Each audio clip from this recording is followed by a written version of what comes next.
وَإِنَّ مِنَ الْحِجَارِ لَمَا يَتَفَجَّرُ مِنْهُ الْأَنْهَارُ آمنت بالله صدق الله العظيم وبلغنا رسوله النبي الأمين الكريم.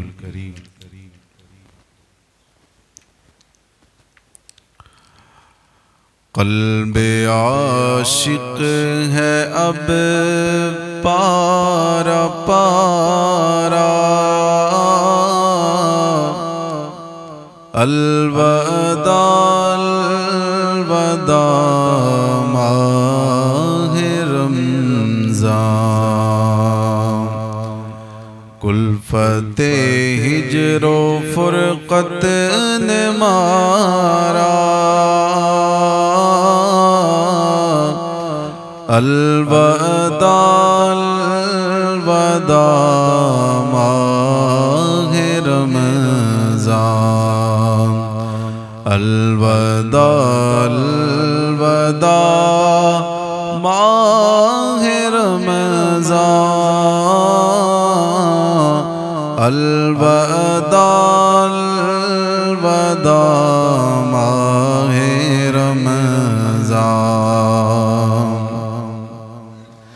اور تیرے آنے سے دل خوش ہوا تھا، اور ذوق عبادت بڑا تھا. آہ اب دل پہ ہے غم کا غلبہ، الوداع الوداع ماہ رمضان، الوداع الوداع ماہ رمضان، الوداع الوداع ماہ رمضان.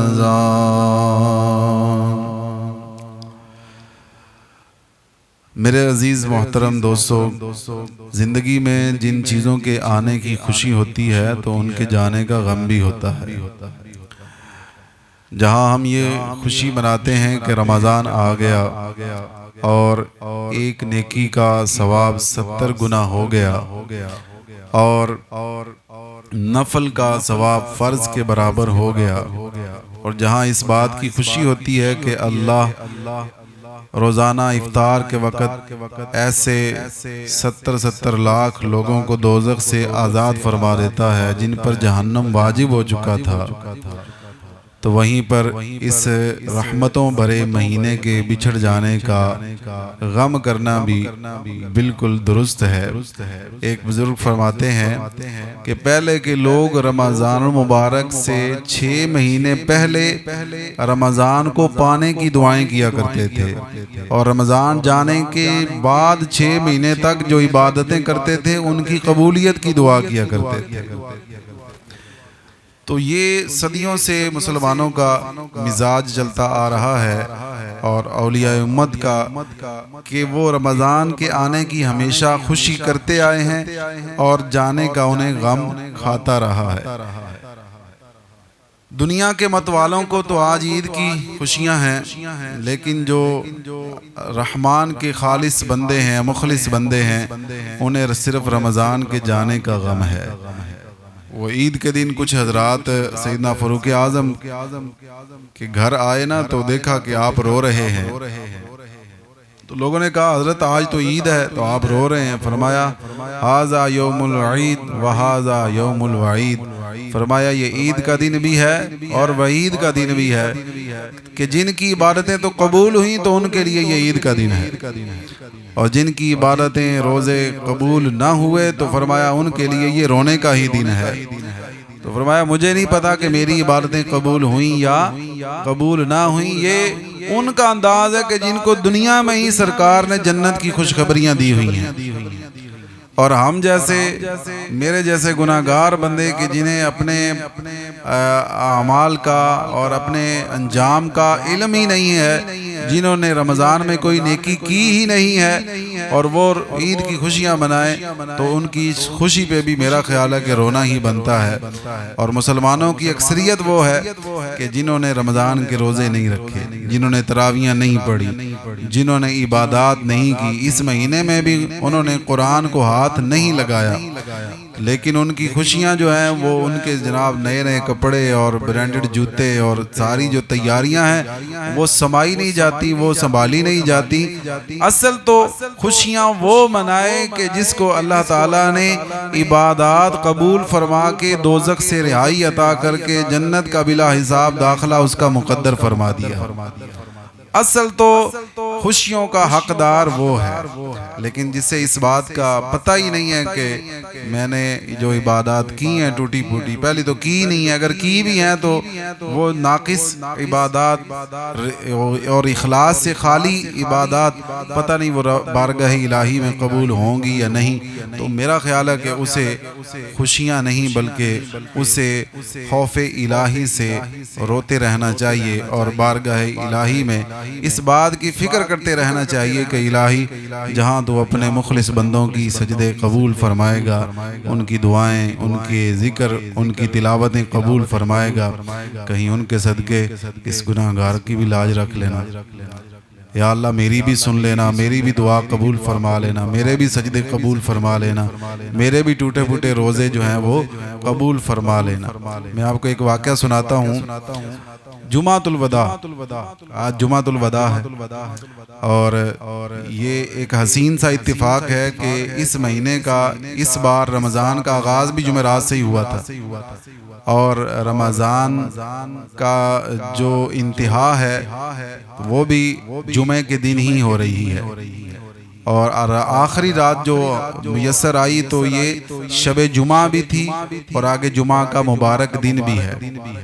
تو اس سال سمجھ لیں کہ اللہ تعالیٰ نے آپ کو 2 عیدیں ایک ساتھ عطا فرمائی۔ رمضان بھی مسلمانوں کے لیے عید کا دن ہے، اور پھر اگلا ہی دن جو ہے وہ عید الفطر کا ہے، اور عید الفطر کا دن اور عید الفطر کی رات یہ بڑی اہم ہوتی ہے، لیکن مسلمان اسے غفلت کی نظر کر دیتے ہیں۔ اور حضور کی حدیث اگر آپ پڑھیں تو حضور فرماتے ہیں جو اس رات شب بیداری کرے، یعنی شب بیداری کر کے شاپنگ نہ کرے، شاپنگ کرنا بھی جائز ہے، جو مطلب بندہ صحیح شرعی اصولوں کے مطابق کرتا ہے تو وہ بھی جائز ہے، لیکن یہاں پر شب بیداری سے مراد جاگ کر رب کی عبادت کرنا۔ فرمایا جو شب بیداری کرے اس پر جنت واجب ہو جاتی ہے۔ یہ لیلۃ الجائزہ ہے۔ جتنے لوگوں کو اللہ پورے رمضان میں بخش دیتا ہے اتنے لوگوں کی اس ایک رات میں اللہ بخشش فرما دیتا ہے، لیکن لوگ اس رات کو جیسے ہی اعلان ہوتا ہے کہ چاند نظر آ گیا تو ہر طرف شور شرابہ اور گانے باجوں کی آوازیں شروع ہو جاتی ہیں، نافرمانیوں کا بازار گرم ہو جاتا ہے۔ حالانکہ ہمیں چاہیے کہ مزید رب کی بارگاہ میں توبہ استغفار کریں کہ یہ انعام ملنے کی رات ہے کہ اللہ تبارک و تعالیٰ اس رات میں عبادت کرنے والوں کو خصوصی انعام عطا فرماتا ہے، ان کو بخشش اور مغفرت اور اپنی رضا عطا فرماتا ہے۔ 5 راتیں حضور نے فرمائی ہیں کہ ایسی ہیں کہ جن میں دعا رد نہیں ہوتی، ان میں ایک عید الفطر کی رات ہے کہ اس میں بندے کی دعا رد نہیں ہوتی۔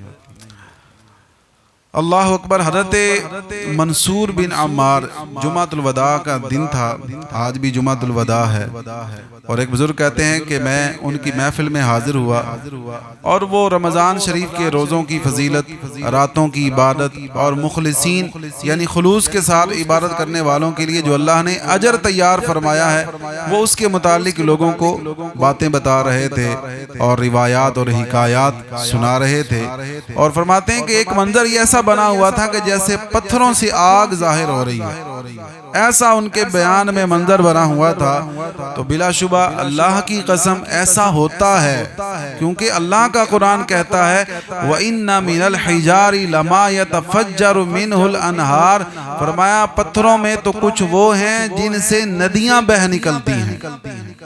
پتھروں سے بھی ندیاں بہہ نکلتی ہیں اللہ کے خوف سے. لیکن آپ کی محفل میں اتنا سما بنا ہوا تھا کہ کوئی بھی بندہ کسی میں حرکت ہی نہیں ہو رہی تھی, ساروں پر سکتہ طاری تھا, لیکن کوئی بھی بندہ اپنے گناہوں پر شرمندہ ہو کر نہ رو رہا تھا, ہر ایک پر ایک عجیب سی کیفیت طاری تھی. تو آپ نے جب اہل محفل کا یہ منظر دیکھا تو فرمایا, لوگوں اپنے عیبوں سے آگاہ ہو کر کوئی رونے والا نہیں؟ کیا یہ توبہ و استغفار کا مہینہ نہیں؟ کیا یہ عفو و مغفرت یعنی معافی ملنے اور بخشے جانے کا مہینہ نہیں؟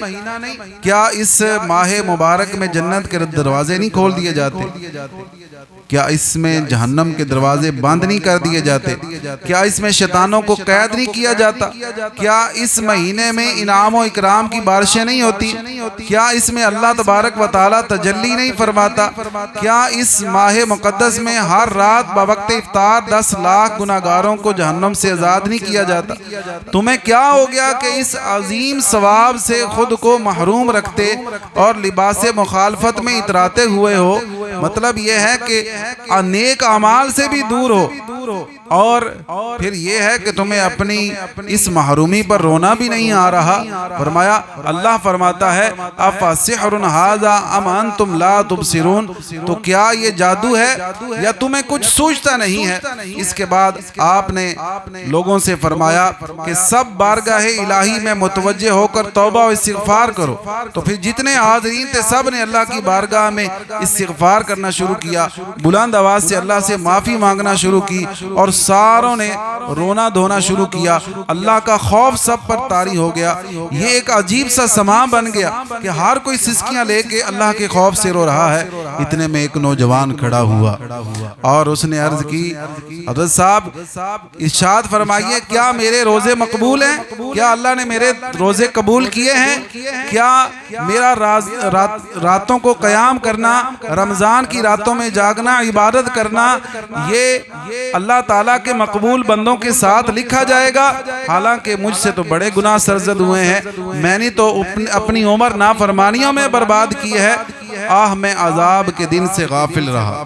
اس نوجوان کو احساس ہوا, اس کے اندر خوف الہی بیدار ہوا. تو ارشاد فرمایا, ہے لڑکے اللہ کی بارگاہ میں توبہ کرو, کیونکہ اس نے قرآن کریم میں ارشاد فرمایا ہے, وَإِنِّي لَغَفَّارٌ لِمَن تَابَ, اور بے شک میں بہت بخشنے والا, اور جس نے توبہ کی اس کو میں بخشنے والا ہوں. تو آپ نے پھر قاری صاحب موجود تھے, ان سے فرمایا کہ آپ یہ آیت مبارکہ تلاوت کریں, وَهُوَ الَّذِي يَقْبَلُ التَّوْبَةَ عَنْ عِبَادِهِ وَيَعْفُو عَنِ السَّيِّئَاتِ, وہی ہے جو اپنے بندوں کی توبہ قبول فرماتا ہے اور گناہوں سے درگزر فرماتا ہے. اس نوجوان نے یہ آیت سنی اور اس نے ایک زوردار چیخ ماری اور کہا, میری خوش نصیبی ہے کہ اللہ کا احسان مجھ تک پہنچتا رہا, لیکن اس کے باوجود میں نافرمانیوں میں اضافہ کرتا رہا اور غلط راستے سے نہ لوٹا. کیا گزرے ہوئے وقت کی جگہ کوئی اور وقت ہوگا کہ جس میں میں اللہ کی فرما برداری کروں, جس میں اللہ درگزر فرمائے گا؟ پھر اس نے اللہ کے خوف سے ایک اور زوردار چیخ ماری اور اپنی جان اللہ کے سپرد کر دی. اللہ اکبر. عزیز دوستو, ماہ رمضان کے فراق پر کیوں نہ رویا جائے کہ عفو درگزر مغفرت پانے کا مہینہ ہم پر آیا اور یہ رخصت ہو رہا ہے. ہائے افسوس ہم نیکیاں نہ کر سکیں, ہائے افسوس کہ ہم اس میں اپنے رب کو راضی نہ کر سکیں, ہم اس میں وہ اعمال نہ بجا لائے کہ جس سے اللہ راضی ہوتا ہے, جن اعمال سے خوش ہو کر اللہ بندوں کو دوزخ سے رہائی کا پروانہ دیتا ہے, بلا حساب جنت میں داخلے کی خوشخبریاں دیتا ہے, اپنی ہمیشہ کی رضا عطا فرماتا ہے اور بندے کو خوش نصیبوں میں شامل کر دیتا ہے, اور بدبختوں کی فہرست سے اس کو نکال دیا جاتا ہے. اس مہینے کی آمد پر جب خوشی ہوتی ہے تو پھر اس کے جانے پر غم کیوں نہ کیا جائے؟ اور بندہ اپنے آپ سے سوال تو کرے، آپ اپنے گریبان میں جھانک کر تو دیکھیں کہ ہم نے کتنی عبادت کی، اس مہینے میں ہم نے کتنا عبادت سے جی چرایا۔ کہنے والے کہتے رہے کہ آؤ تراویح پڑھو، کہنے والے کہتے رہے کہ آؤ قرآن پڑھو، قرآن کو چوم ہی لو، کہنے والے کہتے رہے کہ آؤ عبادت کرو، آؤ صلاۃ التسبیح پڑھو، آؤ فلان ایک کام کرو، فلان ایک کام کرو، لیکن اللہ کے بندے اللہ کی ہی عبادت سے جی چراتے رہے۔ اللہ اکبر۔ بزم افطار سجتی تھی کیسی، خوب سحری کی رونق بھی ہوتی، سب سبا ہو گیا سونا سونا، الوداع الوداع ماہ رمضان۔ آج کئی نمازی یہ سوچ کر آئے ہوں گے چلے آج نماز پڑھ لیتے ہیں، کل کو رمضان رخصت ہو جائے گا، پھر کس نے نماز پڑھنی؟ کئی نمازی ہی یہ نماز یہ پڑھنے آئے ہوں گے یہ سوچ کر کہ کل ہم نماز نہیں پڑھیں گے۔ آئے ہائے، یہ رونقیں پھر کہاں نظر آئیں گی؟ ہم تلاش کرتے ہیں پورا سال، مسجدوں کی ایک دو سے صفیں بڑھتی نہیں ہیں نمازیوں کی، تو پھر اس مہینے کی جدائی پر غم کیوں نہ کیا جائے کہ جو مہینہ جاتا ہے تو پھر نمازیوں کی بہاریں بھی چلی جاتی ہیں، اور پھر منہ تکتے رہ جاتے ہیں کہ کب نمازی آئیں گے۔ ایک جمعے کے مختصر لمحے کے لیے لوگ اکٹھے ہوتے ہیں، پھر جدائی ہو جاتی ہے، پورا ہفتہ پھر وہ رونق نہیں ہوتی، وہ پھر جو یہاں پر ایک ماحول بنتا ہے اللہ کے نیک بندوں کا، عبادت کرنے والوں کا، وہ پھر پورا ہفتہ پھر نظر نہیں آتے۔ لیکن یہ سال میں ایک ہی مہینہ ہے کہ جس میں یہ رونقیں دوبارہ دوبالا ہو جاتی ہیں۔ مسجدوں میں بہار آ گئی تھی، جو قدر جو کہ آتے نمازی، ہو گیا کم نمازوں کا جذبہ، الوداع الوداع ماہ رمضان، الوداع الوداع ماہ رمضان، الوداع الوداع ماہ رمضان۔ جب گزر جائیں گے ماہ 11، تیری آمد کا پھر شور ہوگا، پر کیا میری زندگی کا بھروسہ، کیا میری زندگی کا بھروسہ، الوداع الوداع ماہ رمضان، الوداع الوداع ماہ رمضان۔ اللہ کریم سے دعا ہے کہ مالک کریم زندگی میں بار بار ہمیں رمضان کی بہاریں نصیب فرمائے، اور یہ نیت کر لیں کہ انشاءاللہ یہ مسجدوں میں جو نمازیوں کی رونقیں ہیں یہ انشاءاللہ ہم رمضان کے بعد بھی اسی طرح رکھیں گے۔